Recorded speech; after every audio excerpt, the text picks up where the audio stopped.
Hello, everyone. Welcome to KTAL News Now. I'm your host, Anthony Mocklin, and today we're here to talk about Angel Studios' new original show, The Wayfinders. And this features three high schoolers who are mistakenly transported to a brutal medieval world where they fall in with some unlikely comrades caught in a civil war as they fight for survival and to journey back home. And here with me today is one of the stars of the show, Evan Nikolas Fields. Thank you so much for being here today. Thank you for having me. I appreciate it. So the season finale is out now. What can you say about your journey throughout the show so far? It's been incredible. We shot in Ireland. It was my first time in Europe. A lot of firsts for me. First time being on a series regular, just the script, the cast, everyone involved. It was just a great experience, and I really can't wait for everyone to see it. And you play the character of Flynn Griffin. For those of you who haven't seen it, could you dive a little bit into the character and what he's all about? Yeah, so Flynn, he's a gamer. He kind of stays to himself. He has no self-confidence and he's, not really aware of the abilities or what he's capable in. But, through, going through the process of getting to a new world and, finding new friends, he's, very aware of what he's capable. And for you personally, throughout your career, is acting something that you've always wanted to do? Like, how did you sort of get your start? Yeah, I've always wanted to act. When I was in middle school, I started in theater and I kind of, worked my way from theater to in front of the camera. And has that theatrical background that you hold throughout your career, has that helped you as you made that jump to movies and TV? Definitely, it helped me improv wise. It helped me, vocalization wise, memorizing lines. It definitely helped that step up to on camera for sure.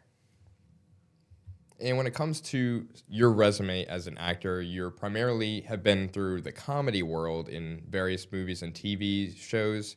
Has a series like The Wayfinders sort of helped you grow as an actor with sort of more dramatic and emotional elements?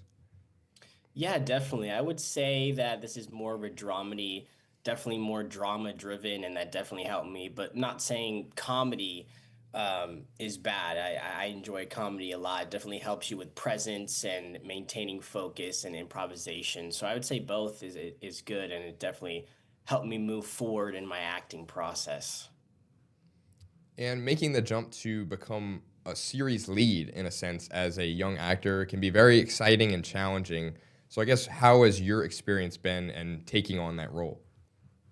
It's been great. I would say, the people that I've been surrounded by with being the cast and crew, they've, made it very seamless for me. And, even though it's difficult at times, I think they make it a bit easier. So, I really just have to thank everyone from the cast and crew for making it a seamless process. And you said it's primarily shot in Ireland and Europe. Have you ever Yeah. been there? Like, what was that experience like? No, I've never been. That was my very first time to Europe, so it was a lot of firsts. But it was incredible. Like just the history Ireland has and the greenery it has. It was incredible and it was beautiful to film. We shot at like 1,000-year-old castles. We shot at the Cliffs of Moher.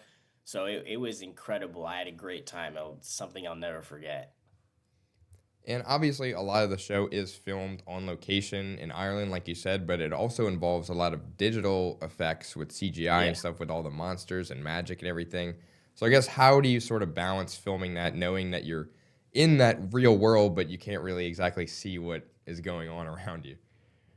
Yeah, well, the people on the crew made it fairly easy just to be transcended into that fantasy world because, mostly it was shot on location. So when I was saying like we were shooting at 1,000-year-old castles and the cliffs of Moher, it's so beautiful. It looks like a fantasy world. Some parts were CGI, being like the werebear, which is like a tennis ball on a stick.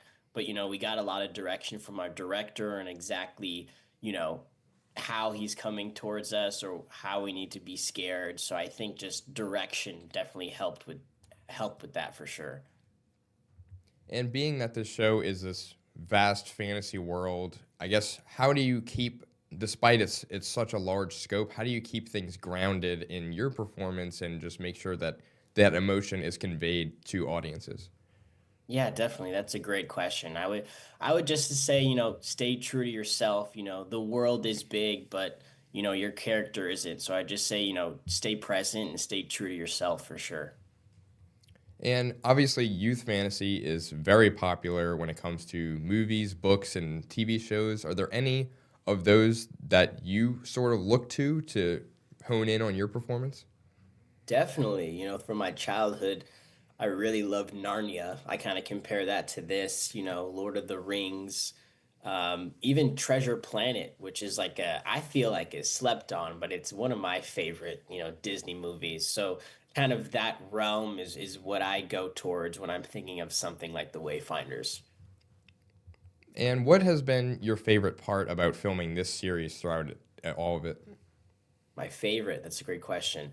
I would just say, not trying to be cliche, just, filming with the people that I'm filming with, the first time we met, I feel like we instantly clicked.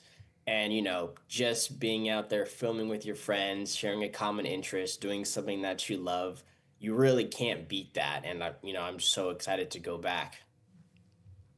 And for those who have seen season one or are still catching up, I guess where can people expect them to go from here without, I guess, giving a whole lot away? Definitely, you could watch it on Angel Studios, and I definitely don't want to give too much away, but it's if you like the fantasy realm, if you want to connect with certain characters, and if you want to have a good time, I would definitely say tune in. And do you have any advice through your experience for other young actors who might be in your position or might be looking to get into the scene? Definitely. I usually don't like to give advice only because I feel like I'm not at a point in my career where I should be giving advice. But, my Nana, she always told me, question everything, stay curious, and always be open to knowledge. So I'll just pass that down for sure. And I guess the vice versa of that, do you have any people who have been in a business for a while that you sort of look up to or kind of try to emulate a little bit in yourself? Definitely. There are definitely a lot of people out there, certain actors that I look up to. I mean, of course, Timothy Chalamet. I think he's like the very first person I've seen hit stardom, and I could like see the pinnacle of his career from stage to stage. So he's definitely someone I look up to. I think he's incredible and, deserves all the flowers he's getting. And is there anything that we didn't cover today that you wanted to touch a little bit more on? I mean, the questions are great. I think you got everything. Thank you. I appreciate it. And for our audiences, be sure to stream The Wayfinders on Angel on their streaming service. Is there anything else you wanted to shout out or give it away to the audience? I just want to appreciate for you having me on your show. I thank you so much, Anthony. Anytime. Thank you so much. Thank you. And if you haven't yet, be sure to visit ktalnews.com, which is where you get all of your local, breaking, and trending news stories. And we stream every single day, Monday through Friday at 1 p.m. on KTAL News Now. But for now, I'm Anthony Mocklin. Have a great rest of your day, and thank you for joining us.